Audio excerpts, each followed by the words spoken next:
gagawa pa kami ng matrix. Yung House version kasi versus Senate version, then yung variance.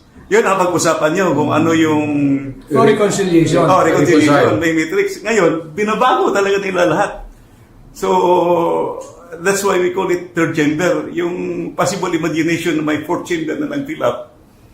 Well, kung meron man, those who sign are still responsible kasi sila pumirma eh. For simplification yan, if it changes the meaning, if it's just a grammar, putting a correct one or in ganon, okay pa yan.